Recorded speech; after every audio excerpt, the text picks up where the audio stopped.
The City of Witches, Episode 6. Here comes Angelo Orwell, Chapter 2.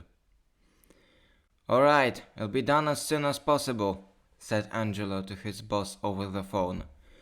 Wonderful, said Mr. Ovid. I'll be waiting, and remember, think of your family.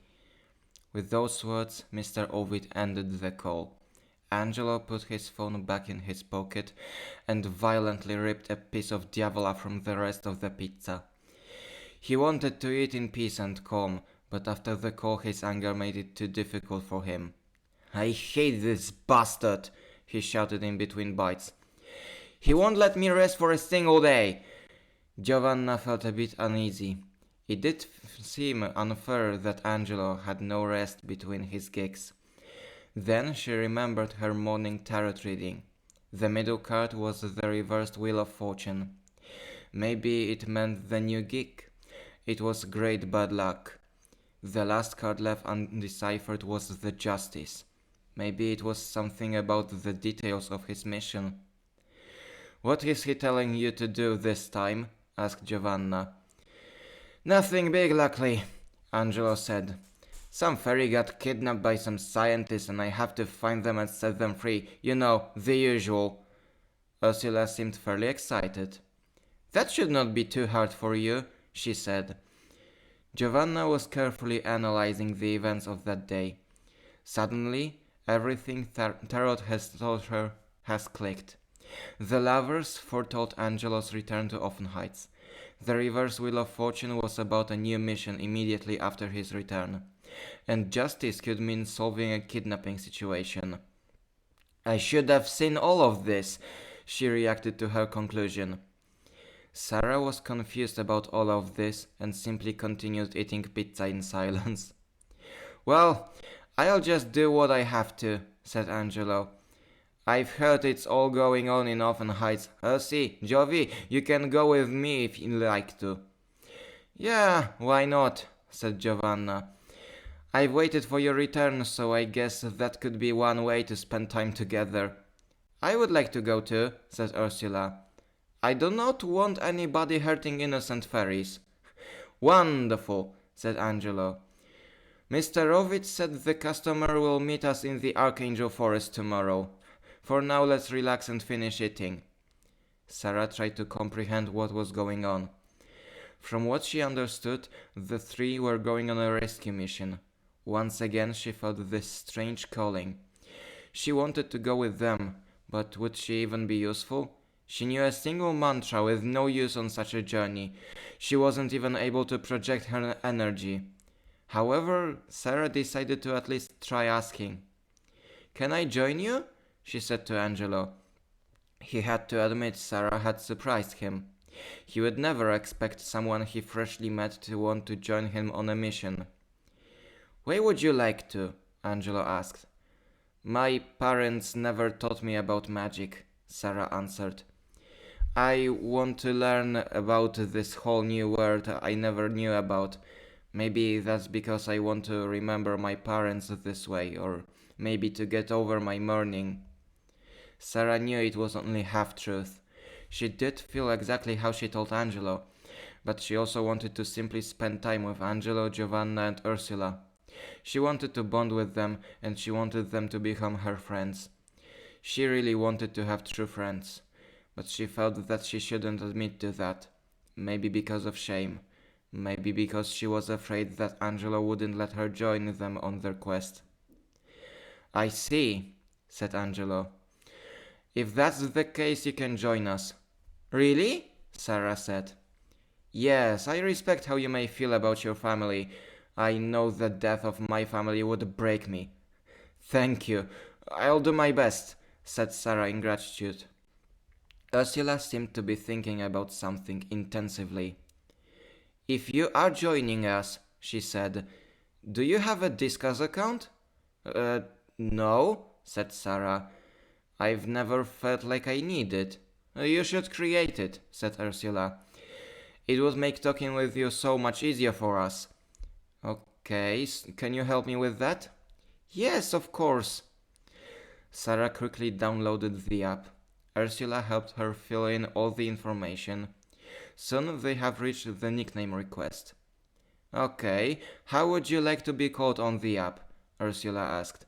You can use all the characters on your keyboard. Sarah thought of the nickname for quite a while. How about Diamond Shard?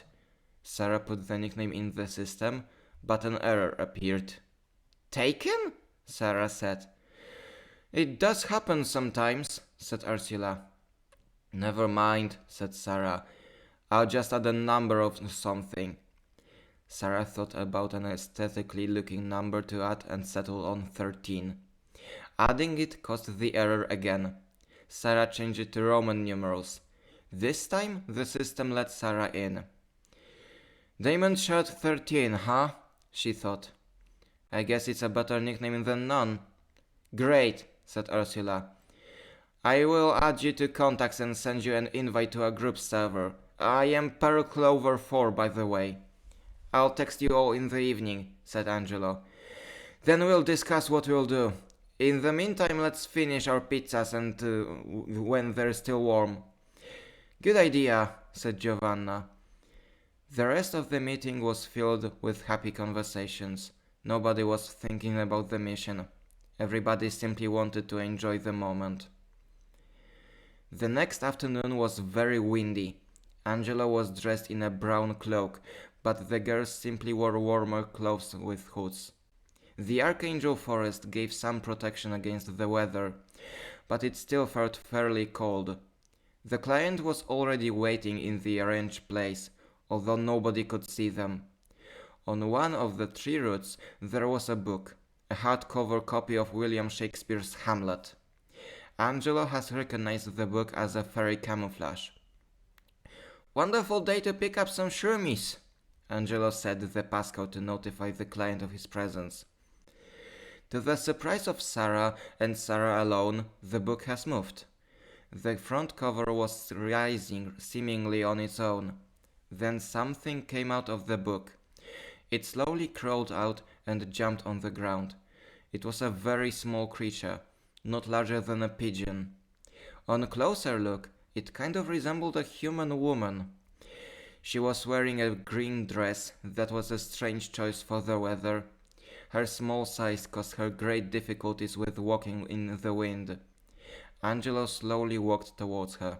He kneeled and placed his palm on the ground. The creature slowly walked towards it and hopped on. Are you Angelo? It asked. Yes, that's me, Angelo said. I've come to hear more details about your case, and I brought some friends, as you can see. Sarah stepped forward to take a better look at Angelo's client. Is that a fairy? A real fairy? She said in awe. Angelo looked at Sarah, then at the fairy. Please excuse her, he said. She's never seen a fairy, so she's excited. It's okay, said the fairy. We do have a masquerade after all. Why? Asked Sarah. So your science guys don't run tests on us. Sarah was a bit shocked hearing such a thing. But after thinking for just a bit, she thought it was a valid reason for hiding. But she thought that if their minds are similar to those of a human, then they should be fine to disclose themselves. But what could she know? It was the first time she had even seen a fairy. Angelo returned to the topic. Let's get to the point, he said. We came here to talk about the kidnapping. Right, my daughter, said the fairy. Your daughter? Angelo couldn't hide his shock. Yes, she's the one who was kidnapped. Angelo took a deep breath. How could a fairy's daughter go missing in the human realm, let alone get kidnapped? Tell me how this happened from beginning, he said. For starters, how did you end up in the human realm? Well, I wanted to educate my daughter on the resources we can gather from here, said the fairy. You have very quality rocks, for example. And I suppose you did not take the necessary precautions. Unfortunately, you are correct. What happened next? Someone captured us under a jar and asked for fruits from our realm. Something in that answer did not tingle right for Angelo. He thought that the kidnapper was not just a scientist. Ursula has deduced why that was. Are you saying it was not a scientist but a wizard? She asked.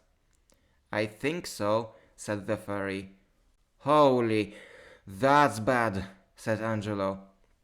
If a wizard kidnapped her, there is no way to know what they tried to use the fruits for, not to mention the kidnapped fairy. We have to find them, said Giovanna. There's no other way to solve this problem. Did they mention how you are supposed to bring him the ransom? Asked Angelo. He told me to bring them in a book just like the one I hid in, said the fairy. Where to? The fairy was thinking for a long time, trying to remember the location of the kidnapper specified. The summit of a hill, she said after some time. I think it's named Mount Corvus. Angelo suspected why the kidnapper chose Mount Corvus. It was the best observation spot in all of Archangel Forest. It was notoriously difficult to observe. No choice. We have to somehow find a way to spy on Mount Corvus, Angelo said to his friends, placing his client back on the ground. The only way would be to climb on a tree, said Giovanna. I'll pass, said Sarah. I can only climb stairs. It's okay, said Angelo. You can go home and I'll go with the rest on Overwatch. Angelo kneeled to his client. Take the book and fill it with blueberries, he said. From the human realm. Leave them on Mount Corvus. And you'll take care of the rest? Asked the fairy. Yes. Just one more thing. When did he say he'll collect the ransom? He'll come to the hill every night at 5. And I have just a week, so counting from now on it will be 5 days. Don't worry, I'll do it just in time. Saying that, Angelo turned to his friends. Who wants to help me on Overwatch? He asked. I do, said Ursula. Count me in too, said Giovanna. As I said, I have to pass, said Sarah. Do you still want to help us, Sarah? Asked Angelo. Yes. All right, then all of us shall go home right now and go to sleep. Jovi, Ursi, let's meet under Mount Corvus at 4. Okay, said the two volunteers. And Sarah, I'll call you when we know anything.